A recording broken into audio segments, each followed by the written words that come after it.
He left 2 cocktail sticks and more chicken. This is the Kingdom Hearts Let's Play all over again when I had my sore throat. I have to say, BRC's level of etiquette and cleanliness in this elevator seems to be definitely subpar. I'd have a look with the HR manager and have a complaint sent up to the proper authorities. Boggin. What's up, yo? This is Nekoroth and welcome back to the letter. Hi everybody, I'm happy to be scared yet again on the letter. We're back again. Guess who's back? Copyright. Where we left off, we just spent a day with Isabella, really. And we found out there was a death in the family. Oh yeah, we're going to find out more about that in this episode, of course. We're still on the same day, so I'm assuming we only have maybe one to... Oh, it's Isabella in her jammies. And look, there's sheep on it. You know what? Yang Yang Mobile, I swear to God, if you don't have merchandise with Yang Yang inspired pyjamas, I'm going to be pissed. Get on that shit. I would buy it. I would totally buy jammies like that. Is there any more? There is one more by the looks of it. Nope, that's the previous. Nope, you've got that one and that one. Okay, so will I let you go ahead? Oh, sure, if you're ready. Of course. Saturday, October 29th.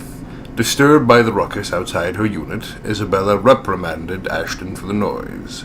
The latter noted her dishevelled appearance and puffy eyes.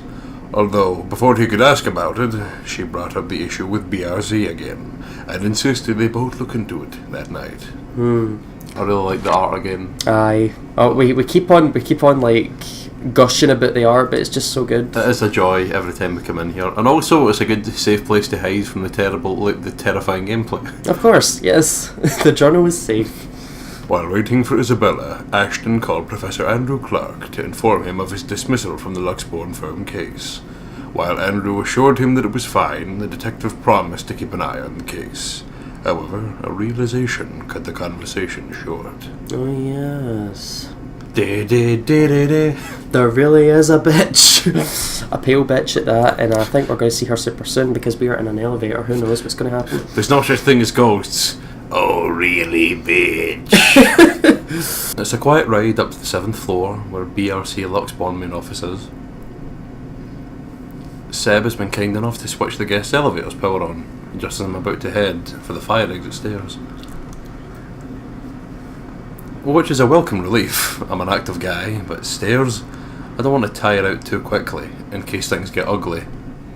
In case I need to pop Isabella in the head or anything. In case there's any like real estate agents that I need to shoot down. I mean, like, I don't know what he's expecting.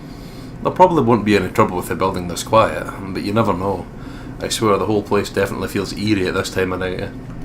Maybe you could have come at a normal human hour then? And to be fair. But until I've confirmed anything, those are still just stories. Worse things can happen. No need to scare myself. Staying calm means fewer mistakes. Though I sure am fucking gutsy, especially with what I'm doing. Yes, they have. I'm breaking a lot of laws here. I'm also putting Isabella in for a lot of risks. The best thing that can come out of this is that Isabella's right all along. Worst case scenario?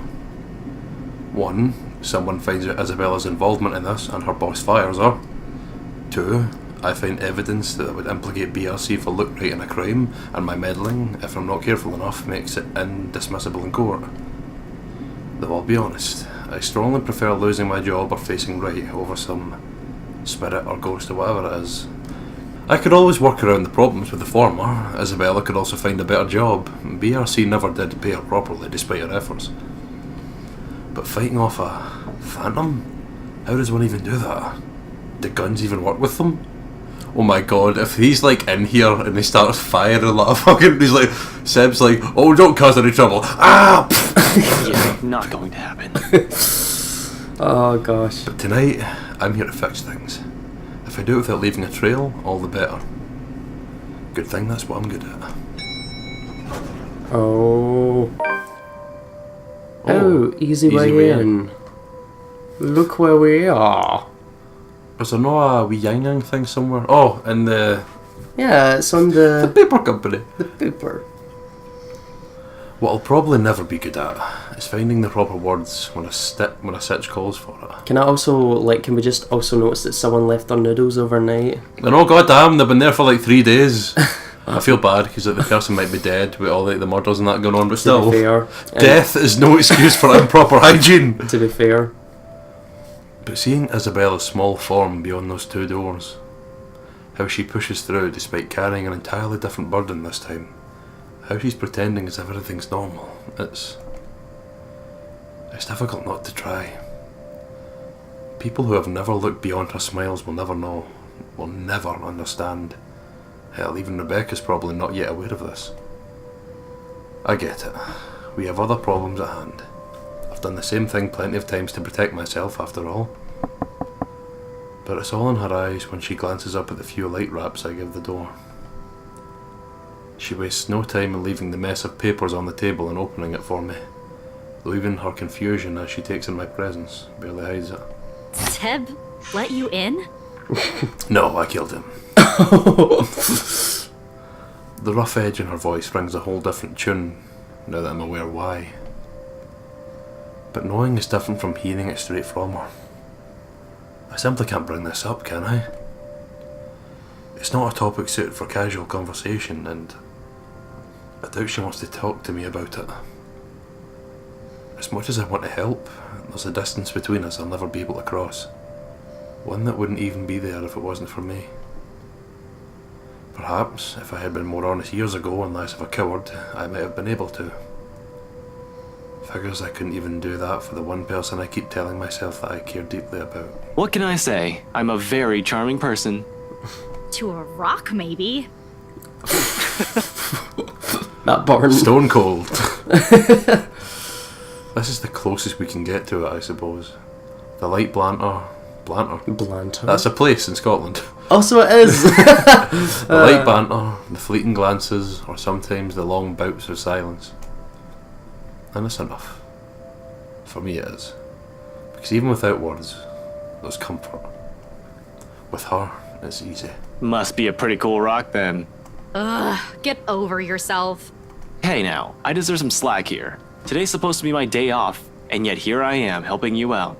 Helping? By standing at the door? Well, you're not exactly letting me in. Despite what she says, she moves to block me when I try to enter. She must have expected this. The second we walked up the building's entrance and counted on the night shift's guard to bar me from the place. It's reassuring to know she's somehow worried about me, although it's a bit misplaced at the moment. Besides, her concerns aside, I really can't let her get into the thick of things without me. Not with all the problems on her plate right now. Isabella? Seriously, Ash. Seb might get in trouble for this.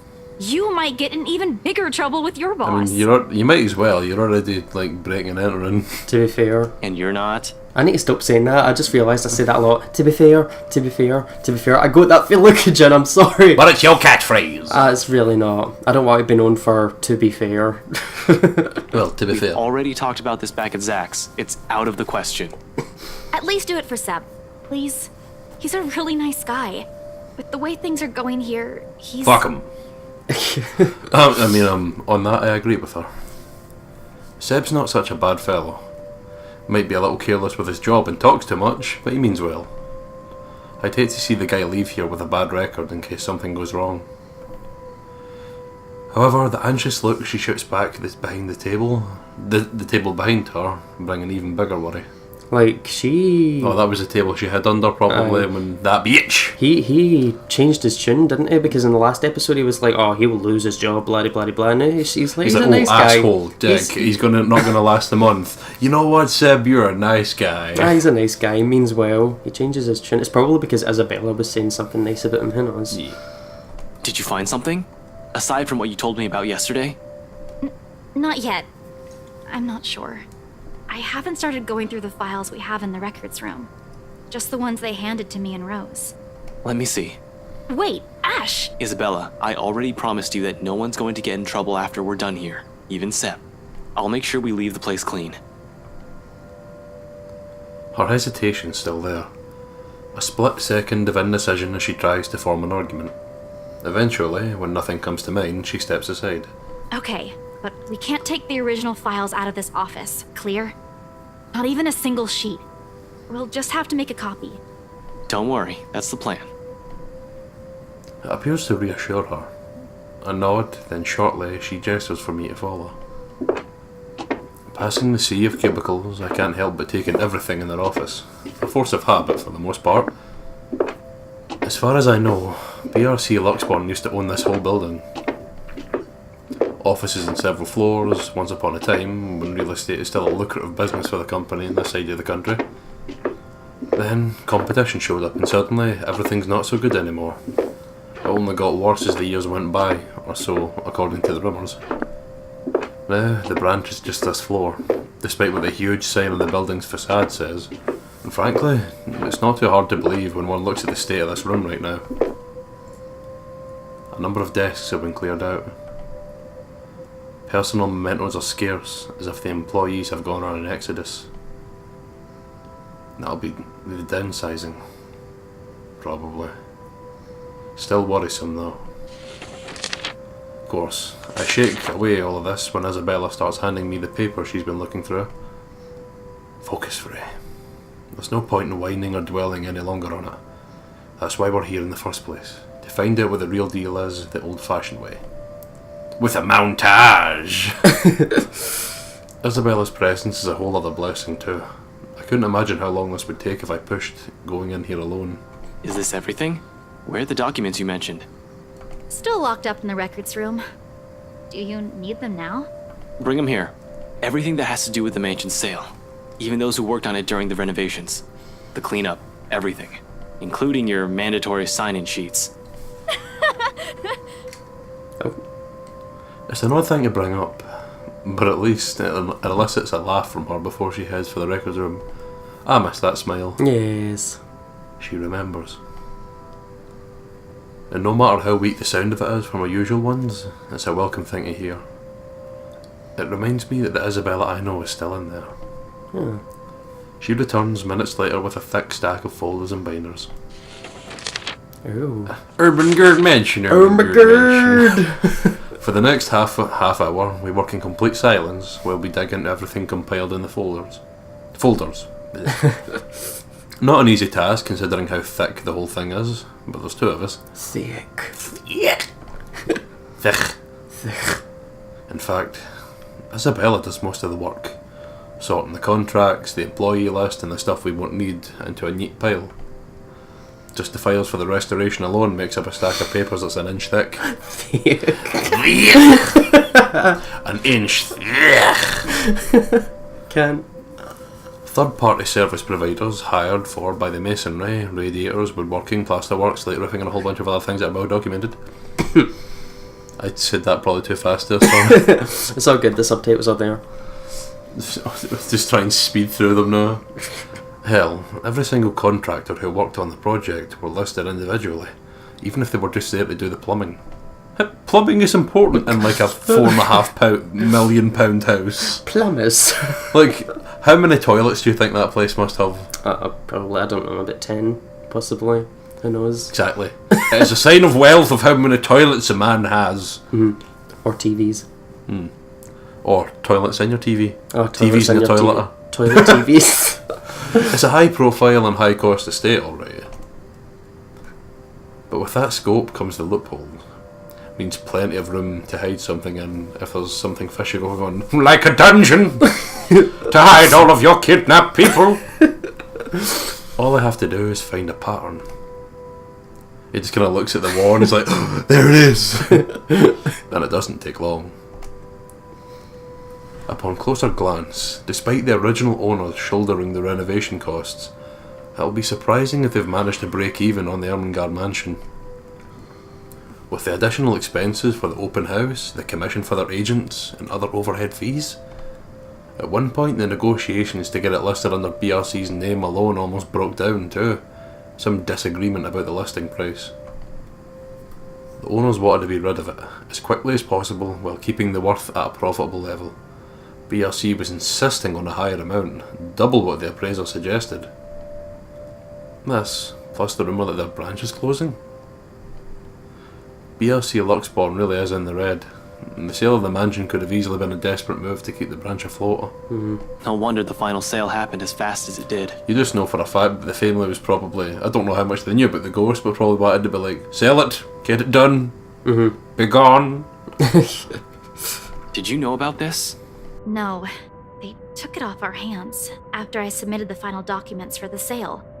I didn't even know until I read this. I'm not sure if Rose did. I've only been given the key to the records room after she... Anyway, my point is, they've kept all the files from me. Rose was the one who compiled everything from our side. And even then, she was probably not aware of this. There's only so much they let us know. After that, they just told us to wait for our commission, and that the legal team would handle the rest. The rumors are true. Huh. Seems so. Sheesh, this place is just unlucky. Going bankrupt while the rest of this crap is happening? It's not cool. But this isn't what we're looking for. What we need is the who.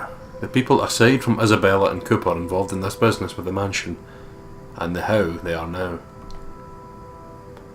We can't do much with the outside contractors, they won't be on file. The employee list, on the other hand...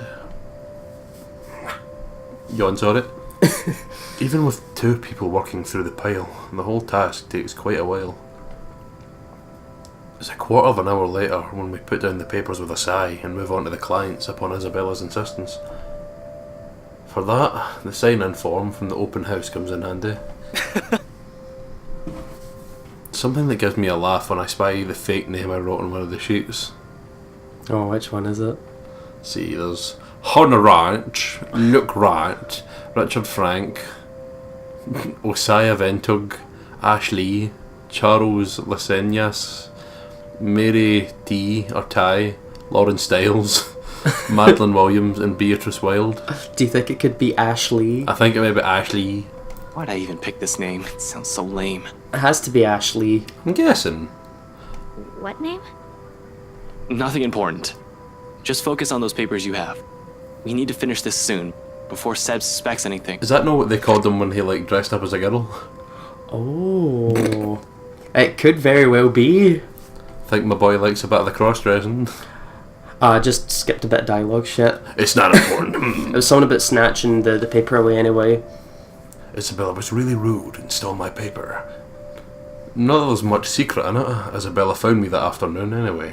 But still. Ashley? I knew it. It's Ashley. God damn it. I've been careless that day. Tailing Luke Wright without confirming where they were headed off to.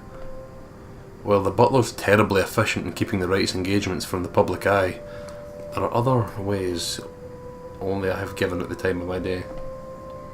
In retrospect, I've been too eager, too impatient to find something that'll crack the case and be done with it. Maybe my failure goes as far back as the day of the open house, not during the party last night. Yeah, well, I was pressed for time. Seriously? Ashley?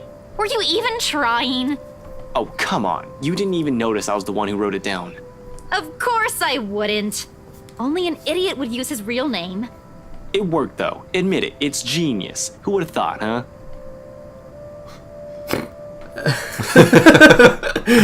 She responds with a roll of her eyes, then drops the matter entirely by shoving the paper back to my hands. We lapse back to our respective tasks afterwards, wordlessly skimming through everything. Read, set aside, get another one. Looking back at the sign-in sheet, I spot Luke Wright and Hannah Wright listed up top. Not that I didn't know about them already, of course, but scanning through the list, a name immediately comes to my attention. Madeline Williams. Something wrong? Huh? No, just that I remember this girl listed here. She frowns, moves her seat closer and takes careful read at the sheet. There's a long moment before she speaks up again. From the way she tenses, she appears to be expecting the worst already. What about her? She was with me, in the group following Cooper, when we toured the upstairs part of the mansion, I mean. Rather loud one, especially when we took a peek into the attic. Kept talking about the ghost stories the whole tour. Then, do you? Do you think she's... She was reported missing 3 days after. Oh. There was a ruckus at the precinct the day her family filed it. Threats were naturally giving it the lack of progress days later. Desperate ones. Our family's willing to shell out all the cash they have just to find her. To no avail, unfortunately. Officer Benjamin has been in a bad mood ever since he spoke with them, but what can he do? What can we do? He's tagged. We're all tagged. There's only so much we're able to do with everything that's been shoved in our hands recently. She still hasn't been found. It's already been a week. Isabella makes no further comment aside from a nod. Instead, she sits back on her chair with a distant look in her eyes, her hands balling to a fist as she struggles with her frustration. Or maybe it's anger. But the moment doesn't last too long. Soon her grip loosens and she folds her hands back on her lap. Her expression, however, it's one I've seen too many times in the mirror.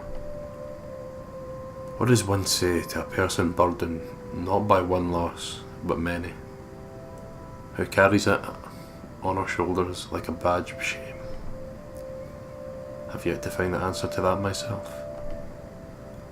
Until then, the only way is forward. Press on to see where our attempts at fixing our mistakes might lead us. And despite my own doubts, a glimpse of that look on her face is enough reason for me. I can't just give up. There's too much at stake. Too much to lose. With a renewed focus, I continue. On the third and last sheet, I spot another one. Beatrice Wilde. One I recall from the newspaper obituaries. Oh. Died of a heart attack. A letter of correspondence expressing condolences to her family confirms as much in her files. Passed away at age 24 in her sleep. She's at that age. It certainly could have been a natural death. I beg your fucking pardon? Wait, what? God, all them people in their early 20s having heart attacks. What? Is he just saying that, or is that like genuinely fact? I hope no, because I'm a bit worried now. Right? No! I don't think so, no. Wrong! I'd like to believe so. I wouldn't! Get your head out the gutter, there's things happening, there's paranormal bitches killing people. 3 more letters turn up when I rummage through the sack. The sack? Whoa! The sack! But 3 more letters turn up when I rummage through the stack, and it leaves nothing more than foreboding feelings in me. They're all addressed to families of clients who have passed away in the past week. Oh. Regardless, these go into the pile of things worth looking into after a visit here, along with Williams' info sheet. There are just so many names, so many faces. Each one I've seen that day, and here I am wondering if they're all right. It isn't a selfless thought that brings the question to mind. Rather, it's the logic that if more of them are alive, the more people I can choose to question. Nothing's concrete yet, of course. These are just speculations. But we're making progress. Once done with the sign-in sheets, I stash it along with the growing pile to my left, and pull out as many of the other documents Isabella has already prepared for me. We're working through the employees list now. Those have been assigned to the mansion.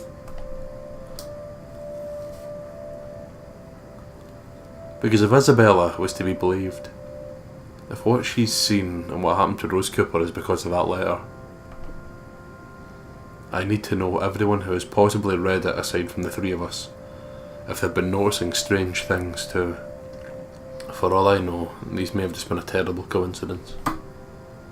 Although the thought of that starts to diminish as we dig into BRC's company files.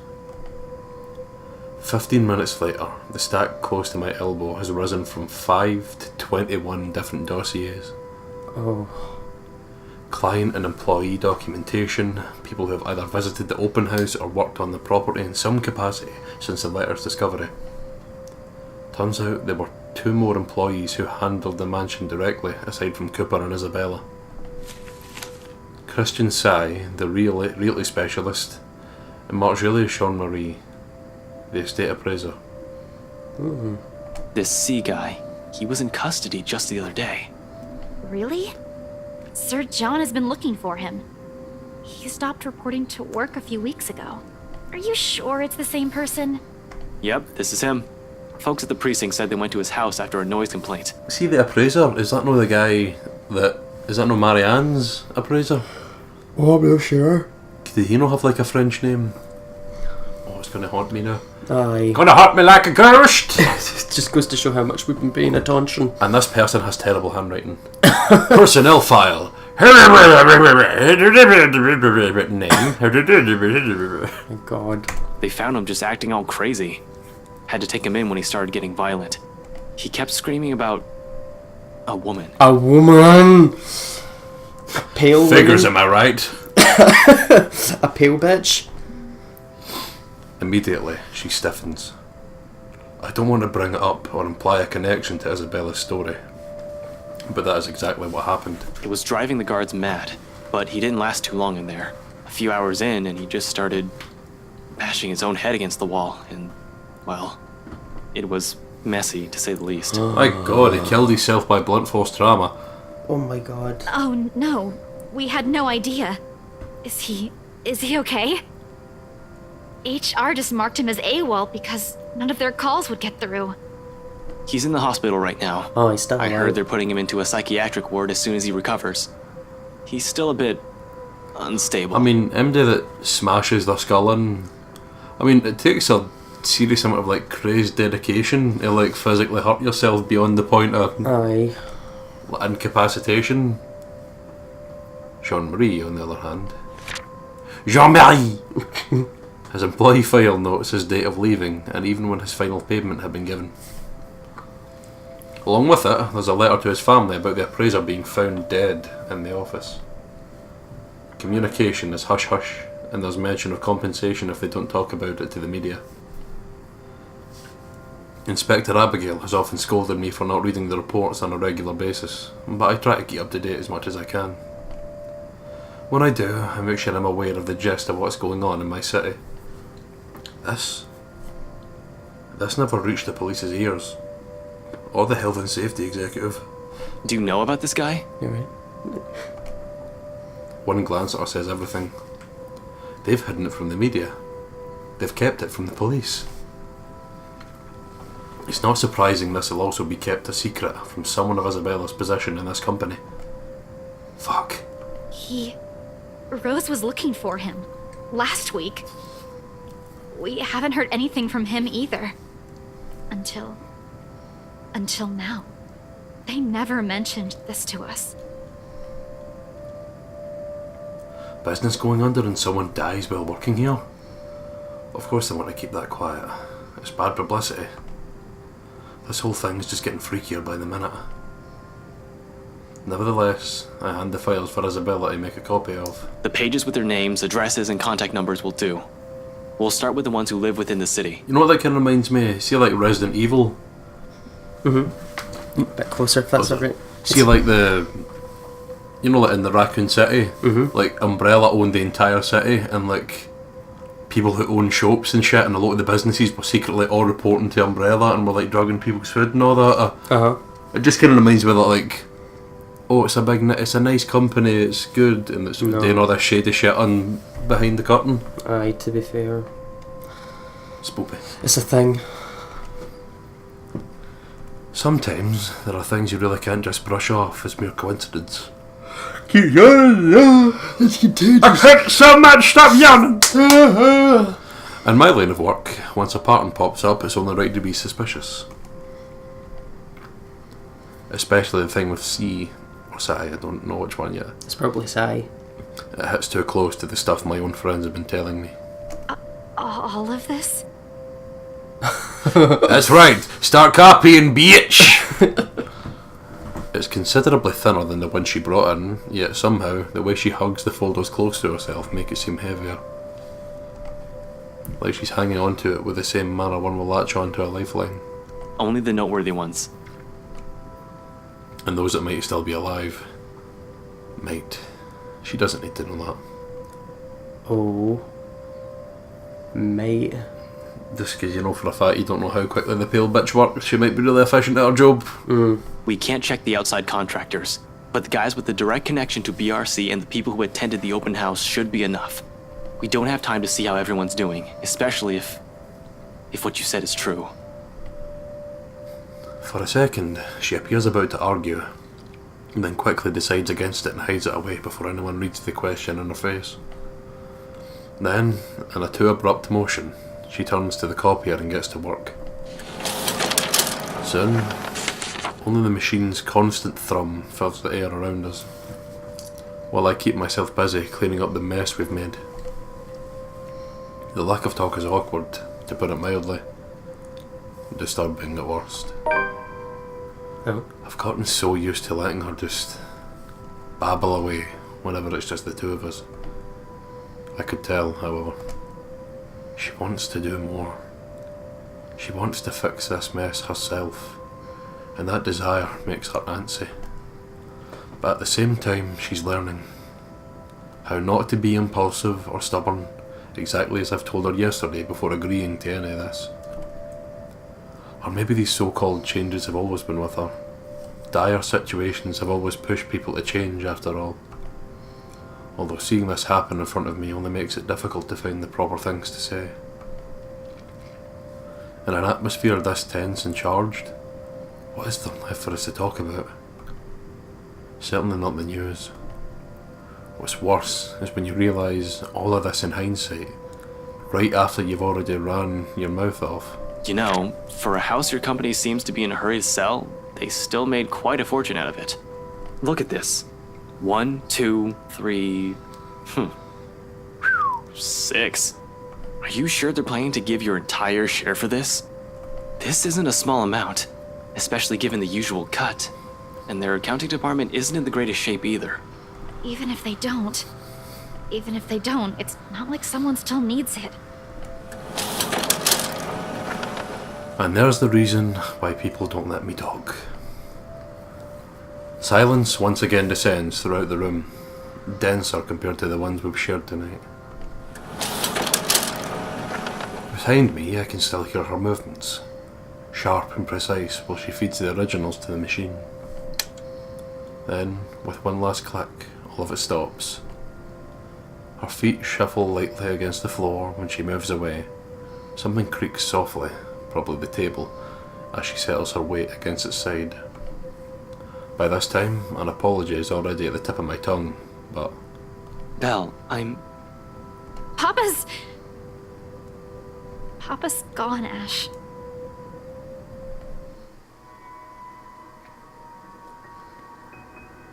Within those scant few seconds, everything between us shifts as the gravity of her words sink.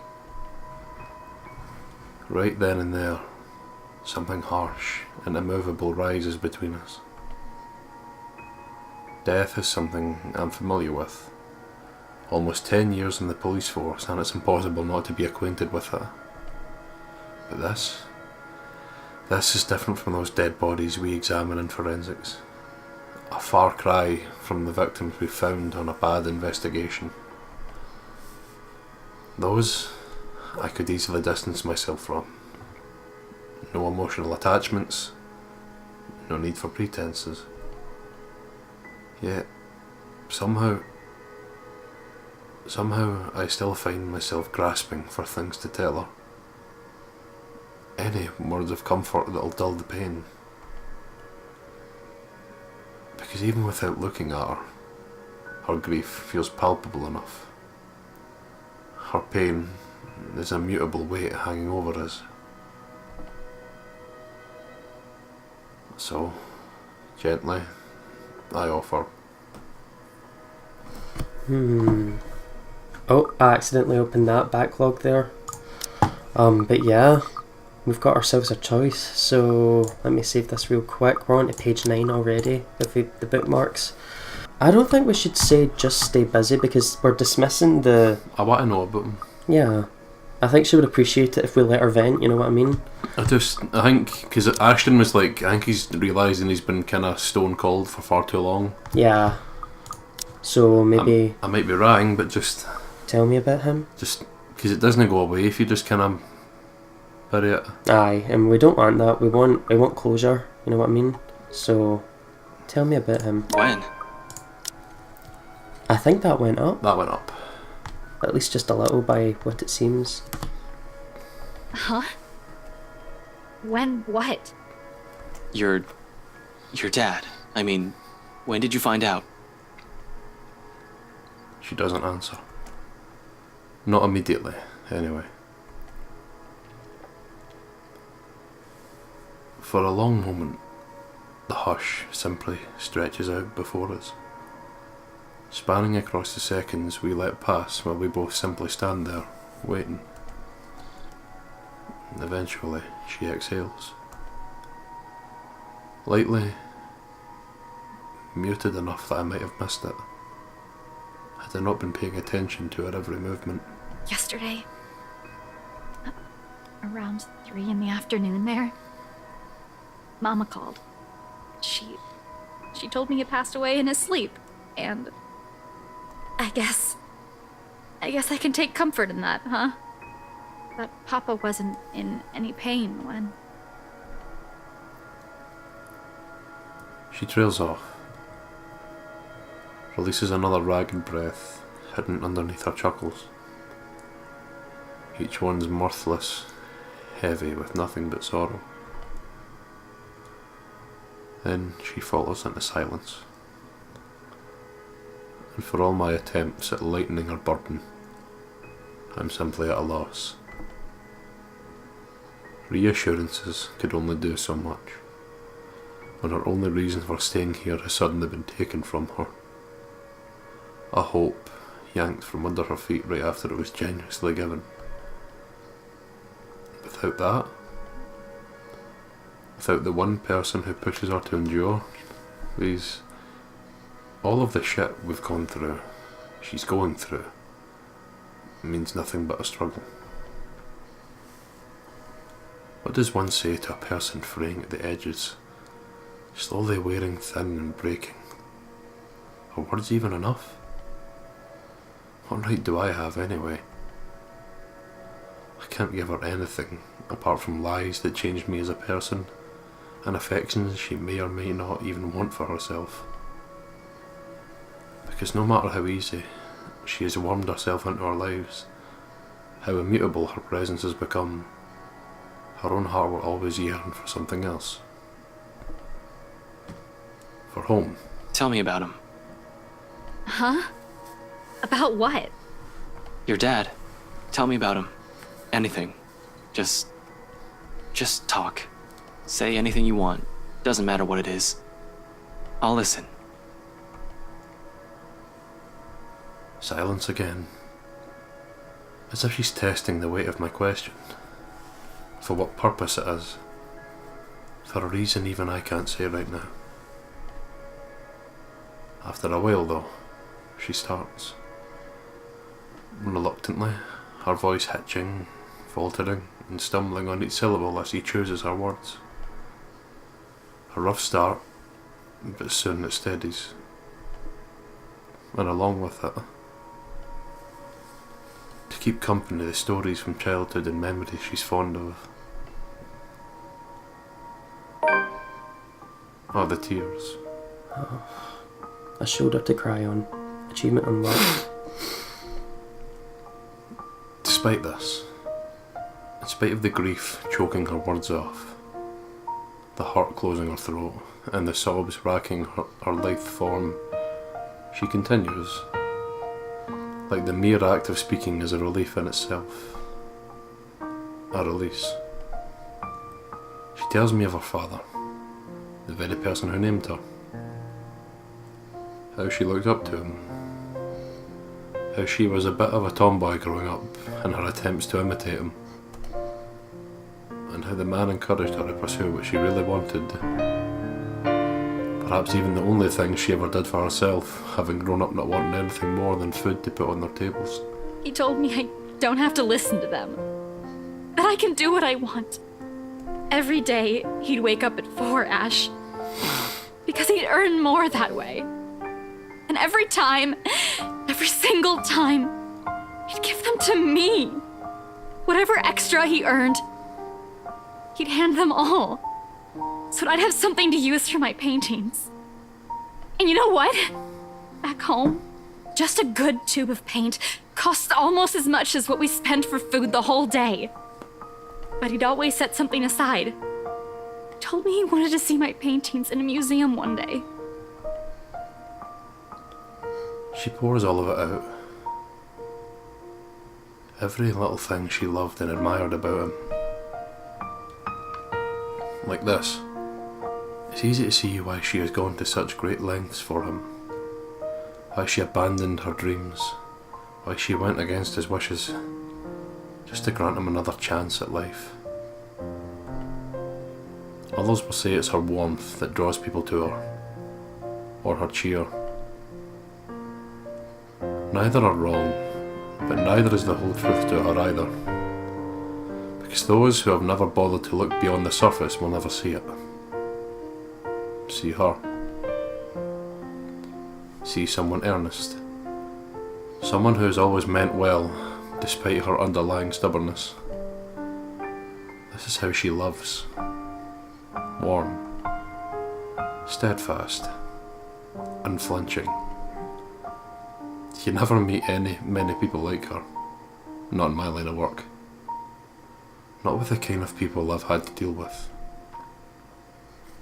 Always with something to hide. Always with something to lie about. Eventually, when you run across too many of them, you change. You become like them. In many ways. For a lot of reasons. She's the kind of person I want to be and be around with. It made me feel that I'm still worth something. He didn't want me to leave. Said, begged, I could finish my studies first. In the end, I couldn't even grant him that one request. I'm a terrible daughter, aren't I? You're not. Huh? You're not. I can't speak for your dad. I haven't even met the man. But I know you're not. I'm not entirely sure where I'm going with this. The remark just came out. Now I'm stringing all of this together as I go. But one thing is certain. None of what I'm about to say is a lie. The Isabella I know is a total klutz, but I've never seen anyone work as hard as she does. She's the type who wears her heart on her sleeve, though it's not necessarily a bad thing. It's always in the right place. She's intimidated by a lot of stuff, but she knows how to appreciate the smallest things in life. Frankly, you've caused us no small amount of trouble since you barged into our lives. But when I'm with you, all of my worries seem trivial. Heat has already crept up my face when they turn this whole thing around. Oh, sorry. Do that again. Heat has already crept up my face when they turn this whole thing is about to take registers. Before I blurt the rest of it out, declare feelings I'm not even ready to reveal to anyone, much less to her, my hand comes up to smother the rest of it. The embarrassment quickly takes the reins before I completely clamp my mouth shut. And I'm pretty sure Zach and Becca think the same way.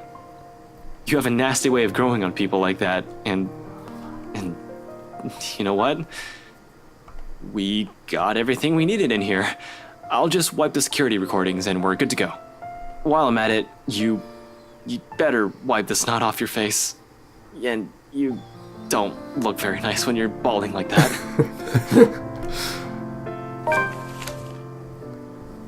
Hastily, I gathered everything. The personal files, client documents, sales agreements and contracts. Anything my hands could reach. I feel bad that I'm taking the spotlight away from you. Oh, no. I like that. I like that a lot. Gives you some spotlight, I feel. No, just I want to know if your throat's okay. So it's sore. In record time, all of it's been stacked in a neat pile, ready for storage. I'm heading for the records room, not a few seconds later. Wherever that is. It should be an easy find, unless this place is a maze of some sort, which I highly doubt. Still beats staying here and seeing the look on her face. Crap. Really, her anger's still bearable. I can take that, including the glower she sends my way. So, yeah, I'll go get the security videos and put these back where you pulled them from. Man, these are heavy, you know? Thick. Yeah. Ash, it's just paper. You don't even know where I... Oh, no, I can handle this. Easy as pie. And, yeah, security cams, tapes, videos, cams. Oh, bless him. Ellipsis. Yeah, I'm off. Her rejection at this point? Maybe not yet. Ellipsis. Getting the files back to BRC's archive room is a cinch. With the documents back in their proper places, I lock the door behind me, tugging it twice just to make sure. Now, on to the next order of business. Removing the evidence of our little excursion in here, or at the very least the part showing that what we've been doing for the past hour. Can't have our faces plastered on security footage showing us breaking the law, as it were. I'm going to have to wipe the data for Isabella's access card entries too. That's quite illegal. Surprisingly, finding the security room proves a breeze. What will be tricky is getting inside. Is Seb no in there? I don't know. The fact that no one has walked out during the whole time we've been here means the room is either empty or the security's sound asleep. Just to walk in and see Seb like... I'm banking more on the former.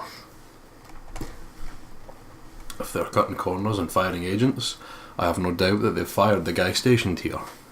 If they have anyone watching the monitors in the first place. It's a rather common thing for establishments. Just leave security recording indefinitely and only check the footage if something actually happens. And just to check, I press my ears against the door, listening for a sign of anyone occupying the room. After a long minute and nothing, I give the knob a few rattles. Standard lock and key. Should be easy enough to pick. Oh. Illegal! Illegal. We have lockpick sets, but those will only be used if necessary, and with a search warrant. Even then, it's a skill set rarely needed. Subtlety isn't on a cop's priority if they have authority to search the premises.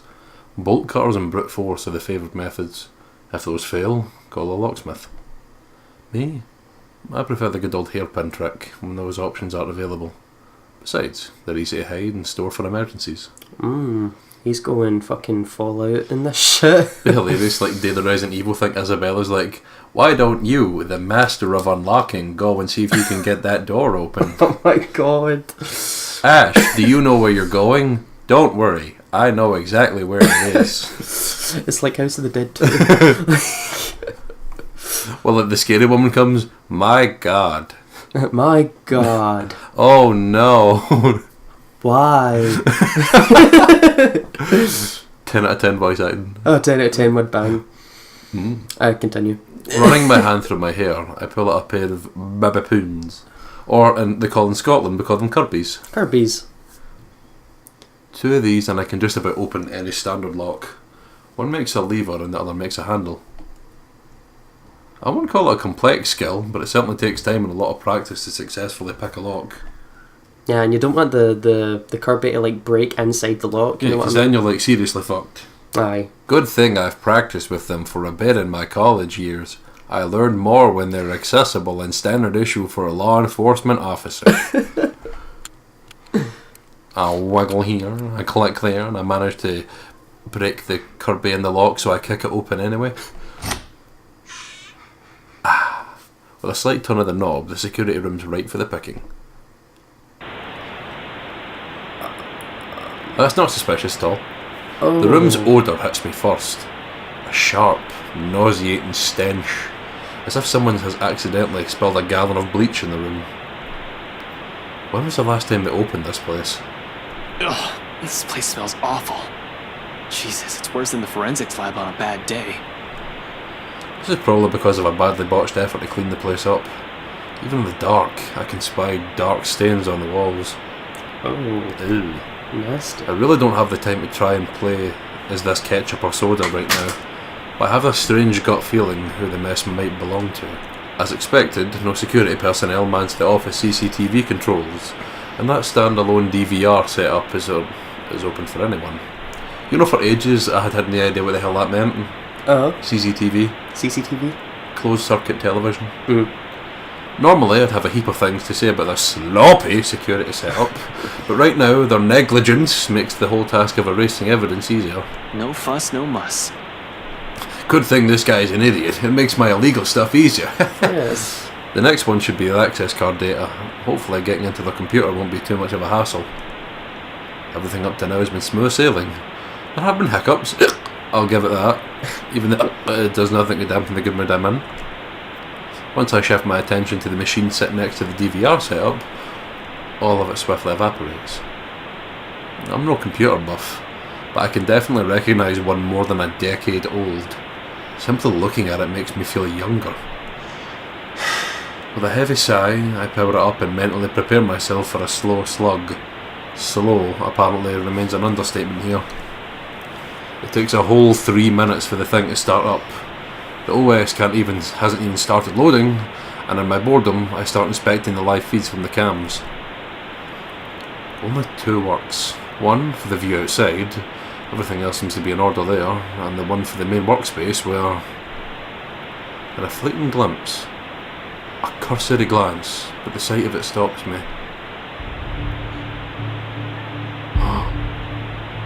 The image is a bit blurry, but standing there, right in the middle of the room, by one of the cubicles, I can make out the form of a... What the hell is... Can we also talk about the fact that Isabella's there, too? We need to save her, that's not cool. I don't get too far at that line of thought. No few seconds after my words have slipped out, without any sort of warning, when I'm still trying to make sense of what it is. The figure moves. I'm scared. Oh, no. Oh. A moment of paralysis hits me when she stops right in front of the camera. Like a damn rookie still going to the face of danger. I definitely haven't been trained to handle the supernatural, and this is one, isn't it? And... oh fuck. Her eyes bore into me. Malice and piercing. Even beyond the scream, it was enough to make me go numb. Only the mug crashing to the floor, where my hand accidentally takes a swipe at it, snaps me out of the trance, reminding me that I'm not the only one here. Isabella? It seems she hasn't noticed anything. Am I the only one seeing this? In any case, whatever's happening, I have to get her out. Gathering my wits, I quickly reach for my phone. It takes all of 2 seconds before she answers, but there's no time for relief. Ashton? Did you really have to call? We're practically on the same floor. Get out of there. What? What are you... Out. Get out. I'll meet you in the elevator. You're creeping me out, Ash. Just get yourself out of that place, now! Without second thought, I back away from the controls, from the room, ready to be done with this place. Before my foot even moves, she disappears. Son of a... Oh, fuck, okay.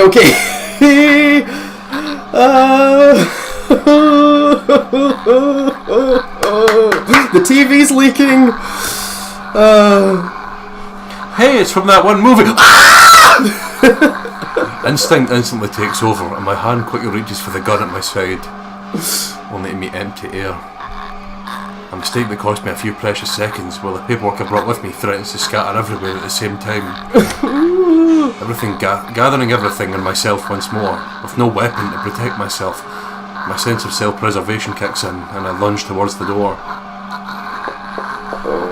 I sprint across the office without daring to look back. Isabella's already waiting in front of the elevators by the time I make it out of their office. Oh no! Oh hey Ashton, how's it going, mate? Go! I know what's happening. Worry creases her eyebrows upon glancing at me, but I don't have time to answer the question in her eyes.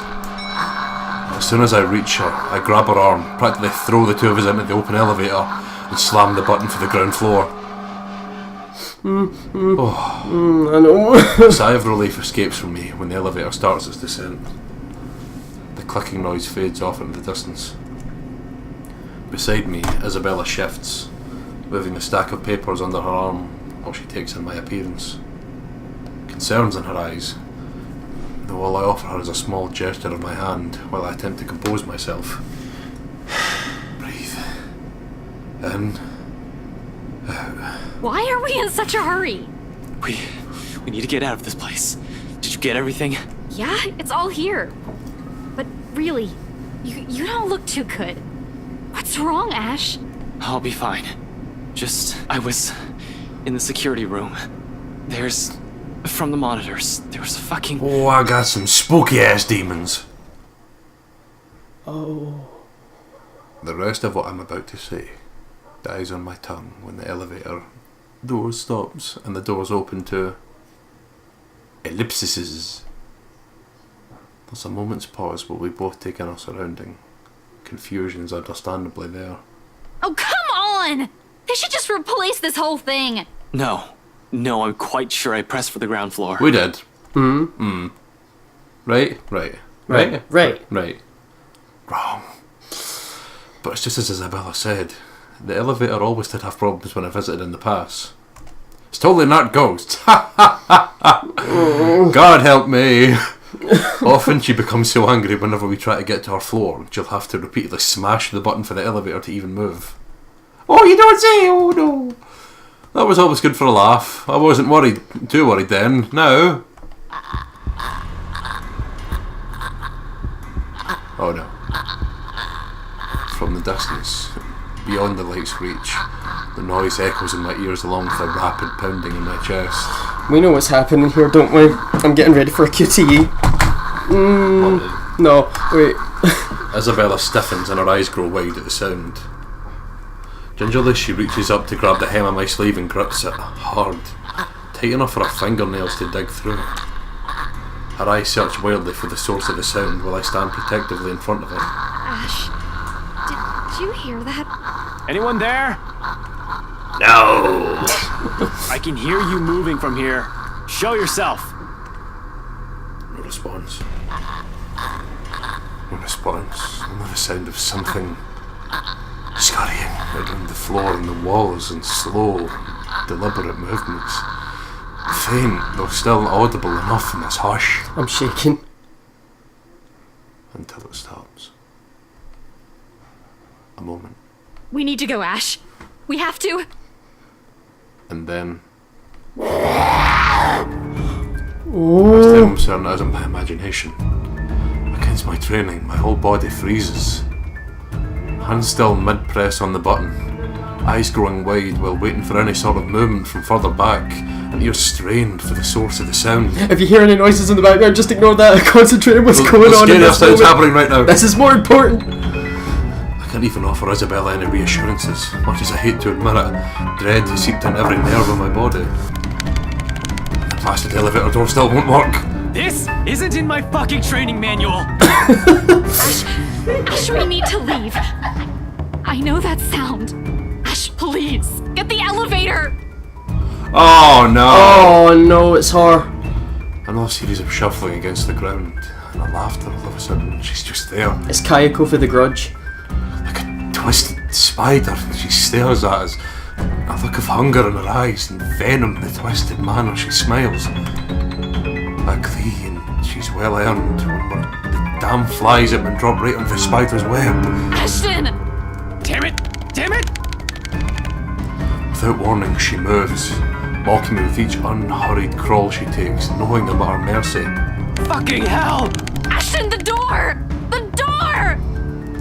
Our lives are in the hands of a crummy elevator, literally hanging between life and death. We're not going to die here. Not in a fucking elevator.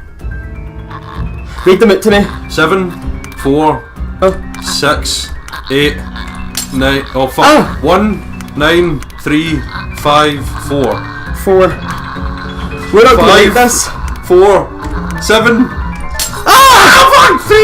Oh shit! Oh fuck! Oh, we fucked it. Oh shit!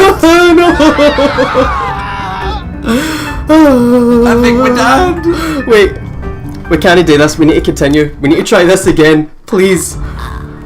Right.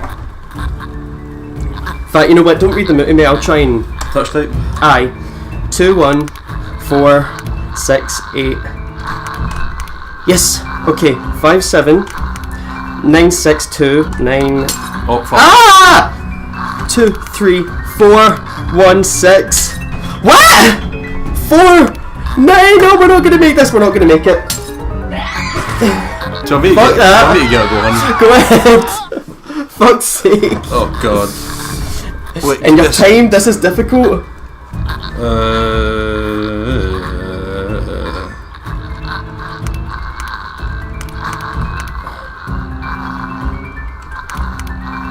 Oh, there.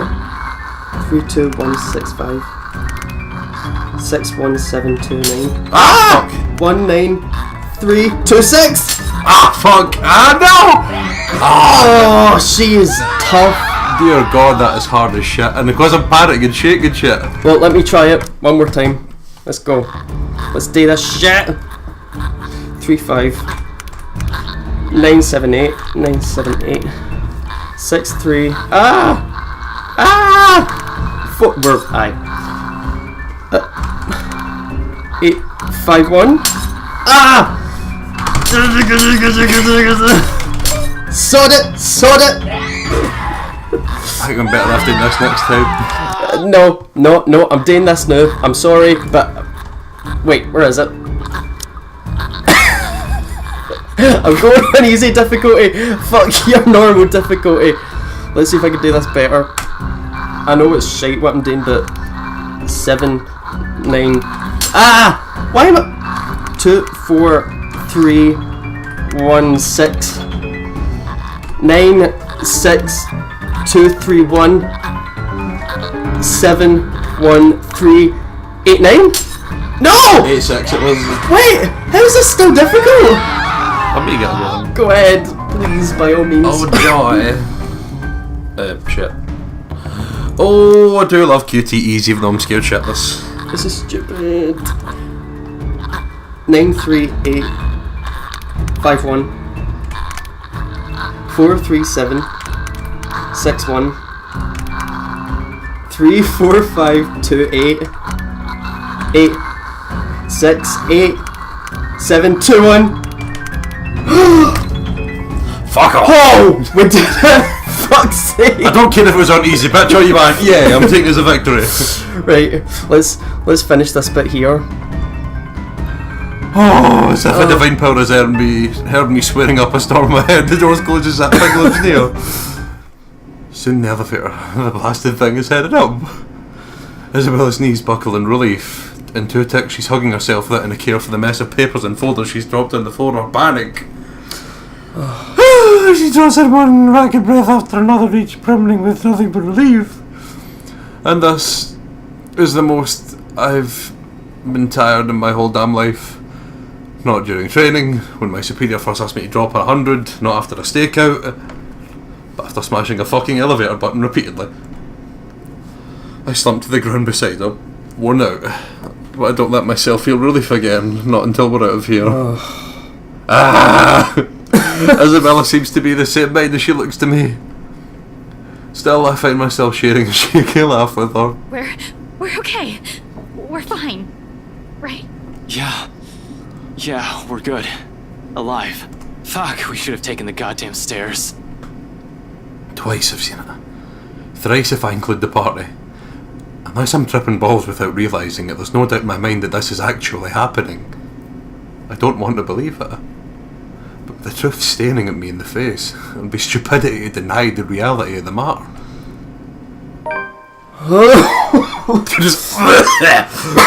I just retched. Oh, as soon as the lift hits the ground floor, we hightail out of the building. Seb's sound asleep when we pass by his station. Oh, he's gonna die next. I know it. Oh, God. I'm sorry, Seb. I loved you. Oh, we need to leave it here. That has knocked me out. Aye. That was awful. That was really difficult. It was awesome but terrifying at the same time. I just wanted to get it done for the episode. We might return to that QT and do it properly next time, but who knows? Maybe not. But Jesus! We're going to leave it here. Thanks everyone. I love yous all. I won't get to sleep tonight, and I'll see yous all in the next one. Don't let your mind forget. Thank you for watching. I hope you enjoyed it. We'll see you in the next one. Roll the outro, please.